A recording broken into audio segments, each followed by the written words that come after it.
नमस्कार। आज मैं ध्यान से संबंधित एक वीडियो लेकर के आपके सामने आया हूँ। ध्यान जीवन में बहुत ही ज़रूरी है। हम सभी पूजा पाठ करते हैं, लेकिन ध्यान हमारे जीवन में बहुत ही ज़रूरी है। तो ध्यान कैसे करें? ध्यान क्या है? ध्यान की गहराइयों में जल्दी से जल्दी कैसे पहुंचा जाए, उन सभी बिंदुओं पर ध्यान मैंने दिया है। और मैंने अनेकों पुस्तकें ध्यान से संबंधित पढ़ी, अनेकों वीडियो देखे। उन सब का सारांश मैंने बनाया है और उसके आधार पर एक शॉर्ट में मैं वीडियो बना रहा हूँ, जो आपके लिए शायद काफ़ी कंफर्टेबल रहेगा। एक्चुअली ध्यान है क्या? सबसे पहले ये समझना बहुत ज़रूरी है। आप देखेंगे कि हमारा मन जहाँ जहाँ जाता है, विचार जहाँ जहाँ जाते हैं, ध्यान वहाँ वहाँ चला जाता है। मान लीजिए हमें भूख लगी है, ध्यान भूख की तरफ जाएगा। प्यास लगी है, प्यास की तरफ जाएगा। यानी ध्यान हमारा हमारे विचारों के साथ साथ चलता है। तो ध्यान की गहराइयों में जाने के लिए विचारों से मुक्ति होना बहुत ही ज़रूरी है। एक्चुअली हम ध्यान क्यों करते हैं? ध्यान में हम उस अनंत चेतना, यूनिवर्सल कॉन्शियसनेस से जुड़ना चाहते हैं, जो कि हमारे परसेप्शन में है ही नहीं। जिसे हम नहीं जानते, हम उससे जुड़ना चाहते हैं। तो फिर हमारा ध्यान वहाँ कैसे जाएगा, जिसका हमें कोई अनुभव ही नहीं है। हमारा ध्यान तो वहाँ जाता है जो चीज़ें हमारे परसेप्शन में है। यानी हमारी इंद्रियों के परसेप्शन जो जो चीज़ आती हैं, ध्यान वहीं चला जाता है। तो सबसे पहले हमें इन्हें रोकना होगा। अगर ये विचार रुक जाएंगे तो निश्चित रूप से हम उस सुपर कॉन्शियसनेस यानी ब्रह्मांड की उस चेतना से हम जुड़ पाएंगे। बस उसका तरीका क्या है वो मैं आपको बताऊंगा। आप एक प्रैक्टिकल करके देखें। जब हम अपनी सांसों को रोकते हैं तो उस समय हमारे विचारों में कमी आने लगती है। अब जितना रोकेंगे सांस को, हमारे विचार भी रुकने लग जाते हैं। यानी जो हम सांस लेते हैं, उन सांसों के रिदम को हम कुछ परिवर्तित करें तो विचारों पर भी कंट्रोल कर सकते हैं। नॉर्मली हम 1 मिनट में 15 से 16 सांस लेते हैं। यानी हर 4 सेकंड में एक सांस लेते हैं एक नॉर्मल लाइफ में। लेकिन ध्यान के समय अगर हम अपनी सांसों पर ध्यान दें और उनके रिदम को, यानी जो 4 सेकंड में हम सांस लेते हैं उसको थोड़ा बढ़ाएं। अगर हम 4 से 6 सेकंड कर देते हैं तो 1 मिनट में हम 10 सांस लेंगे। यानी 15 से 10 सांसों पर हम आ जाते हैं। ये केवल ध्यान के समय के लिए मैं कह रहा हूँ।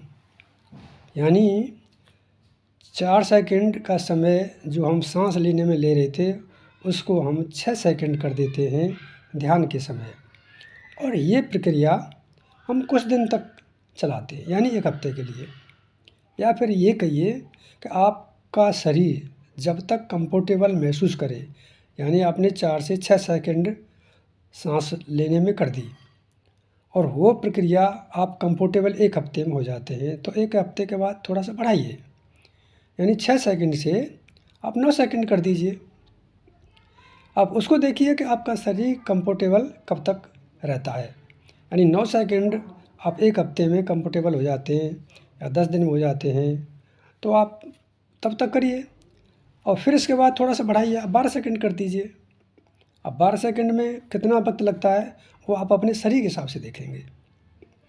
तो इसका मतलब ये हुआ कि सांसों का जो ड्यूरेशन है हम बढ़ा रहे हैं, तो निश्चित रूप से आपके विचारों के जो उत्पन्न होने की प्रक्रिया है वो थोड़ी स्लो डाउन हो गई, यानी कम होने लगेगी।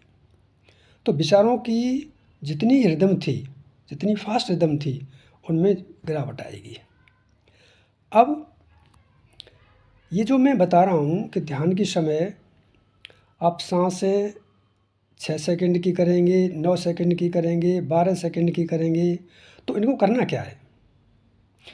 देखिए, ओम नमः शिवाय का एक मंत्र है, मैं उस मंत्र के हिसाब से करता हूँ।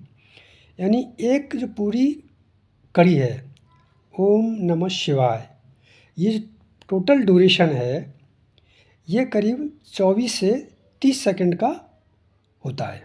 जो मैं करता हूँ मेरा 24 से 30 सेकंड का है, तो उसको मैंने डिवाइड कर रखा है। तो पहले जो पहली प्रक्रिया है, यह ध्यान की प्रक्रिया को मैं 3 हिस्सों में तोड़ रहा हूँ। पहले क्या है, जैसे मान लीजिए आप 6 सेकंड के लिए करते हैं, तो उसमें आप 3 सेकंड आप सांस को ऊपर खींचिए धीरे धीरे 3 सेकंड, और फिर 3 सेकंड ही धीरे धीरे उसको रिलीज़ कर दीजिए, छोड़िए। और ये प्रक्रिया आप 5 मिनट तक करिए। ये पहली प्रोसेस हो गई। दूसरी यानी अगली 5 मिनट के लिए आप 2 सेकंड के लिए ऊपर सांस लीजिए, 2 सेकंड रोकिए और 2 सेकंड के लिए रिलीज़ कीजिए उसको। ये दूसरी प्रक्रिया होगी, ये भी 5 मिनट के लिए है। तीसरी जो प्रोसेस है उसको फिर थोड़ा सा चेंज करना है हमें, यानी 2 सेकंड के लिए वो आप सांस खींचिए और 2 सेकंड के लिए छोड़िए उसे और फिर 2 सेकंड के लिए होल्ड कीजिए। तो ये 3 प्रोसेस हो गई और ये सेम प्रक्रिया चाहे आप 9 सेकंड के लिए करते हैं, 12 सेकंड के लिए करते हैं, 15 सेकंड के लिए करते हैं, सब के लिए लागू होती है।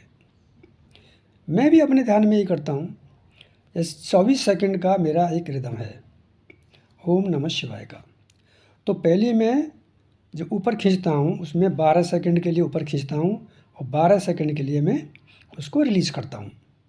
और ये प्रक्रिया में मेरा एक्चुअली भी 1 घंटे तक ऐसी कंफर्टेबली कर लेता हूँ, मुझे कोई दिक्कत नहीं होती। 24 से 30 सेकंड की प्रक्रिया मेरी आराम से करता हूँ। अब मान लीजिए 24 सेकंड करता हूँ तो 1 मिनट में 2 या ढाई सांस लेता हूँ मैं। आप मान लीजिए 6 सेकंड के लिए सांस लेते हैं तो 10 हो जाती हैं सांसें आपकी 1 मिनट में। 12 के लिए कर देते हो तो आपकी 5 हो जाती हैं 1 मिनट में जो सांस लेने की प्रक्रिया है। तो इस प्रक्रिया को आप थोड़ा सा समझें। तो मैं अपनी प्रक्रिया जो बता रहा हूँ आपको कि मैं पहली जो प्रोसेस है उसमें 12 सेकंड सांस खींचता हूँ, 12 सेकंड छोड़ता हूँ, ये एक प्रक्रिया होगी। दूसरी प्रक्रिया में 8 सेकंड ऊपर खींचता हूँ, 8 सेकंड रोकता हूँ और 8 सेकंड रिलीज़ करता हूँ, ये दूसरी प्रक्रिया होगी। तीसरी प्रक्रिया में 8 सेकंड ऊपर खींचता हूँ, 8 सेकंड नीचे रिलीज़ करता हूँ और फिर 8 सेकंड उसको होल्ड करता हूँ। तो ये 3 तरह की प्रक्रिया हैं। सेम प्रक्रिया आप अपने शरीर की कंफर्टेबिलिटी के हिसाब से उसे करें और धीरे धीरे अपना बढ़ाते रहें, तो आप पाएंगे कि आपके विचारों में 100% रुकावट आ जाएगी। जब आप ध्यान करेंगे तो आपके विचार रुकने लगेंगे। हो सकता है कुछ समय के लिए थोड़ा सा सर में भारीपन आपको महसूस हो सकता है, क्योंकि आपके सांस के जो ड्यूरेशन को चेंज कर रहे हैं, हल्का थोड़ा सा फ़र्क पड़ेगा, लेकिन वो ऑटोमेटिकली कंफर्टेबल हो जाता है कुछ समय के बाद में। तो ये जो प्रक्रिया मैं आपको बता रहा हूँ आप इसको करके देखिए। मैं आपको 100% कहता हूँ कि आपके विचारों से मुक्त होंगे ध्यान के ड्यूरेशन में जब विचारों से मुक्त होंगे तो निश्चित रूप से आप उस अनंत ब्रह्मांड की चेतना से जुड़ना शुरू हो जाएंगे। अब आप हो सकता है आपके दिमाग में ये भी आएगा, क्या तुम जुड़ गए हो क्या ब्रह्मांड की चेतना से? देखिए, सवाल चेतना से जुड़ने का नहीं है, इतना आसान किसी के लिए होता नहीं है। मैं यहाँ बता रहा हूँ तो क्या मैं जुड़ गया हूँ, ऐसा भी नहीं है। लेकिन निश्चित रूप से मैं इतना कहता हूँ कि आपके जो परसेप्शन है ना, वो बदल जाएगा, आपका सोचने का ज़रिया बदल जाएगा, ये पक्की बात है। दूसरी बात ये है कि एक साथ तो कभी कुछ होता नहीं है, आदमी प्रयास करता है तो वो भी होता है। ध्यान में जाने वाले जो लोग हैं, अब हिमालय में और वहाँ जा कर के ध्यान करते हैं, वो क्या करते हैं भाई? इन विचारों संसार में रहने से भी वही प्रक्रिया होती है। एक व्यक्ति समाज में रह रहा, परिवार में रह रहा है, एक व्यक्ति हिमालय में जा रहा है ध्यान करने के लिए, और एक परिवार में भी ध्यान कर रहा है। अब हिमालय में जाने वाले के लिए तो कुछ है ही नहीं वहाँ पर, उसके सामने क्या है भाई? वो तो आराम से अपना ये कर सकता है, लेकिन क्या सोचते हो हिमालय में जाने के बाद तुरंत वो चेतना से जुड़ जाता है? ऐसा नहीं है। लेकिन आदमी का परसेप्शन इतना गहरा हो जाता है, आपकी जो अवेकनिंग है, क्या हम ये जो जीवन जी रहे हैं, क्या ये रियल है? अब इस चीज़ को कहना थोड़ा सा बड़ा लग सकता है कि जब कोई चीज़ हमारे परसेप्शन में नहीं है ना, तो उस पर विश्वास करना बड़ा मुश्किल होता है। अब मैंने अनेकों इस पर भी पुस्तकें पढ़ी हैं कि whatever life we are living here, this is not a real life, in fact we are living a illusion life. अब इसको कैसे हम बताएं? जब तक हमारे या इंडिविजुअल के परसेप्शन में कोई चीज़ नहीं आती है ना, तो बड़ा मुश्किल होता है विश्वास करना। तो मैं ये कहूँगा, देखिए ध्यान करना ज़रूरी है, हर उम्र के लोगों के लिए ज़रूरी है। कोई ज़रूरी नहीं है कि 50-60 साल की एज के बाद ही ध्यान करना चाहिए। मैं ये कह रहा हूँ यंग बच्चे को भी ध्यान करना चाहिए। ध्यान करने से आपका मेमोरी जो है वो इम्प्रूव होती है, आपकी अवेकनिंग होती है, आपका जो सेंसेशन बढ़ता है, तो बहुत सारी चीज़ें होती हैं। और जब ध्यान की गहराई में जाते हो तो एक पॉइंट ऐसा आता है कि निश्चित रूप से आप सुपर कॉन्शियसनेस से जुड़ सकते हैं। If you have anything to say, kindly write in the comment box. Thank you.